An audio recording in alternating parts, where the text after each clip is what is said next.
Do you know who's reading and grading your bar exams?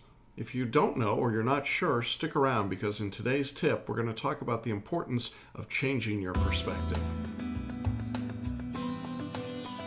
I'm Jackson Mumey, the owner and founder of Celebration Bar Review. And for the past 30 years, I've helped thousands of bar takers, people just like you, to make their next bar exam the last bar exam. If you want to know more about how we do that, check out the links on this page after this video. Today we're talking about one of the most important tips we've got for how to make the next bar exam your last bar exam. And very simply, the tip is change your perspective. And by changing your perspective, what I really mean is to start thinking like a bar examiner instead of a bar applicant. Now, why would that be so important? The reality is that a lot of people take the bar exam and they do it under false pretenses. They're working under a series of assumptions about what the test is measuring, about how the examiners work, and about what's going to happen that actually doesn't bear much reality, and it's pretty much what I would describe as a fantasy.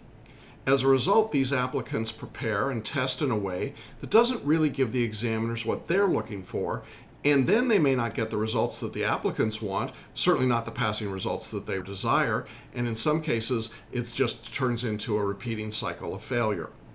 And I found that one of the best ways to change that entire sequence is to change the way you think from being the perspective of a bar taker and instead to adopt the perspective of a bar examiner. One of the things to understand is that the bar examiners are not stupid people.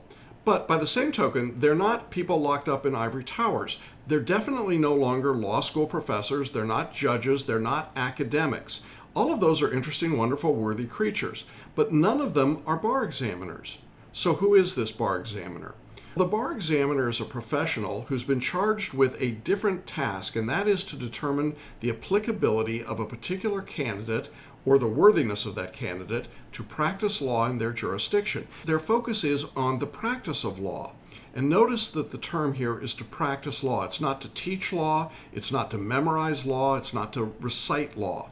It's not to vomit onto paper every legal term of art that you can think of. It's the ability to be able to practice law. And that's what the bar examiners are looking for. I know that there are those who say that a formal test would never be able to measure that skill accurately. And I would agree that it certainly can't measure an applicant's common sense or an applicant's ability to make consistently good judgments, but it does measure in all of the forms of the bar exam the ability of an applicant to think like a lawyer and to be able to articulate that thinking or to express it in a variety of different settings, like an essay, multiple choice, or performance test. I want to break those different components down for a moment and look at what's really going on behind them and what the examiners are doing. And to start with, we begin with the core of every exam, which is the multi-state bar exam. This is the one that's written by the National Conference of Bar Examiners. It's the same test in 49 of the 50 states. There are those in the bar review industry who would tell you that the National Conference of Bar Examiners are really out there to trick you. They're out there to get you. They're out there to hurt you. They hate you. And while I typically don't agree with everything that the National Conference says, I absolutely disagree with those people who say that they've got a grudge against bar takers. I think that's silly. The examiners have no particular vendetta against this year's bar takers, more than any others that they've ever had. They're not trying to create a test that's impossible to pass. It may seem that way to some people, but that's really not their goal. The multi-state bar exam, in reality, is one of the most widely respected and highly regarded, definable, predictable, standardized tests that's in any field today. It's been used for over 50 years. It has its own baseline with a scaled score so that it can be standardized from administration to administration. And in fact, even though the mean score has dropped over the last few years, it remains relatively steady when adjusted over time. And so even with the changes in the number of subjects, the number of questions per subject, the number of evaluation questions, all of these changes really appear to be big and significant, but they make very little difference in the overall outcome of the exam. The reason for that, I think, is that what the bar examiners are doing is to provide a multiple choice test that measures whether or not applicants have a basic understanding of principles of law in each of the subjects that's being tested. The skill here is to see whether or not an applicant can take a look at a fact pattern under time, discern what's important, separate out what's unimportant, make a reasoned judgment about the right outcome, and select the answer choice that matches that outcome most accurately. Does that require that an applicant be able to memorize all the elements of law in all current 7 subjects of the exam on the multi-state? And the answer is unequivocally no. The reason that's not important is that this is not a skill that's needed in the practice of law. And I go back to our definition of what the bar examiners are doing. They're looking for people to practice law. Those of you that are already in the profession of law know this, but for those of you in law school, you're in for a big surprise if you think that when you get out of school and you go into the practice of law, that you're going to sit around all day saying to yourself, in essence, I wonder if I can memorize the elements of the following 4 causes of action so that I can recite them to somebody. That's crazy. It doesn't happen. It's very much an archaic skill to be able to memorize and recite the law. It's always been true, but it's particularly true right now in the age of the internet and instant AI resources. In fact, I find it rather ironic that one of the providers of legal information in that forum is also an owner of a bar review that tells people to memorize. I think they try to get you coming and going. But the point is that you don't need to be a memorizer in order to do well on the MBE. And anyone that tells you that is really just taking the lazy way out. It's much easier to tell you as an applicant to memorize than to teach you the principles of law that you really need to know. In fact, what you really need to do to be successful on the multi-state exam is to learn the basic principles of law and then learn how to apply them in the fact patterns that you're going to see on the exam. So how do you do that? Well, in our course, we begin by using licensed actual bar questions, and then we've written answer explanations for every choice, and we let you work through those after you've been through the reading and through the lectures on each of those subjects, and then we give you what we've called elsewhere in this series stepped or spaced repetition.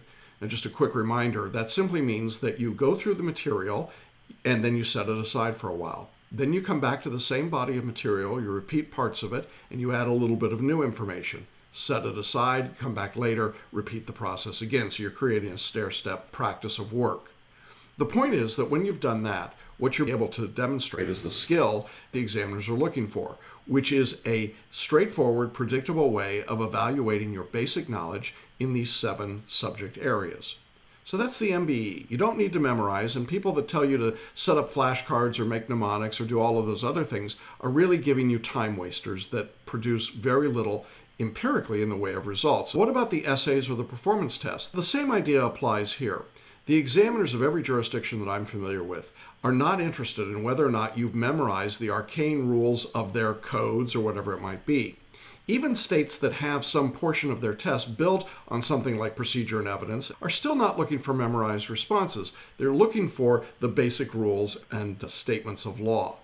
But when we're talking about essays, what the examiners want in every state is to know that you can take a fact pattern, a hypothetical, and discern from that fact pattern what the disputes and the problems are, the legal problems, if you will, and then provide the reasoned solution using the law as you know it. Now, it's great if your reasoned solution is absolutely accurate as far as the law goes. But here's a secret, although it's not much of a secret. Hardly anyone knows what real black letter law is anymore. The truth is, law is interpreted, and it's interpretive, and so the law is really what the justices on the state Supreme Court or the U.S. Supreme Court say it is, or what a majority of legislators say it is. The reality is that no one has a perfect definition of what the law is. The restatements of law aren't always perfect. The codes aren't always perfect. They're all subject to interpretation. In the same way, because of this interpretive process, no essay can be perfect. No performance test can be perfect. It simply can't have the absolutely accurate black letter rule of law across the board. Nor do you need to, and that's the good news. The bar exam is not a test of how much law you know. It's a test of how you use the law as you know it and apply it in a particular situation.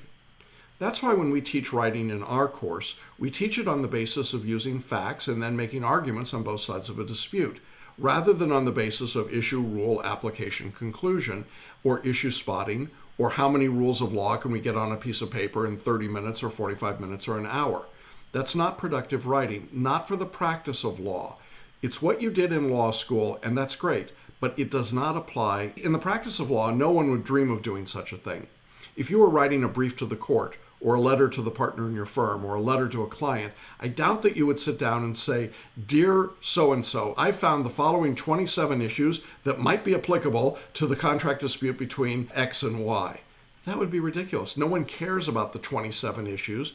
What they want to know is what's the problem between the parties and how would you resolve it? As you try to resolve the problem that's in front of you, in real life, you try to do it in an effective and straightforward way. That is the practice of law.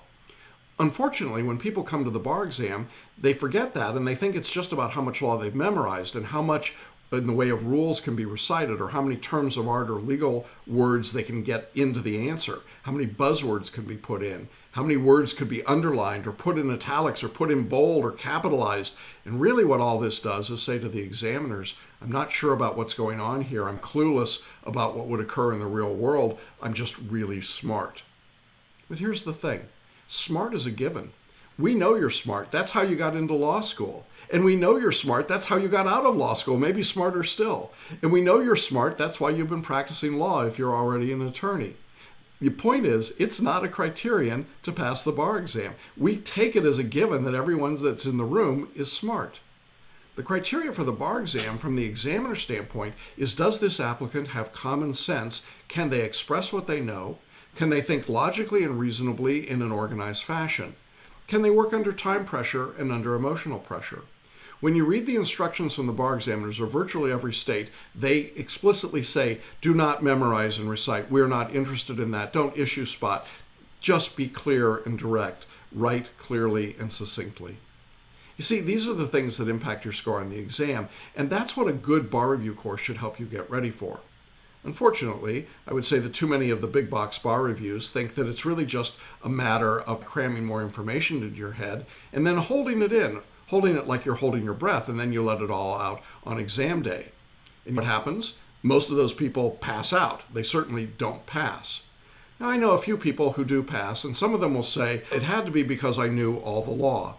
Oh no, they're confusing correlation with causation. You see, those same people probably wore blue jeans to the exam, but I don't think anyone would say it was their blue jeans that caused them to pass. You see, the people that memorized and recited the law, frankly, a few of them got lucky, and it's not a majority anymore.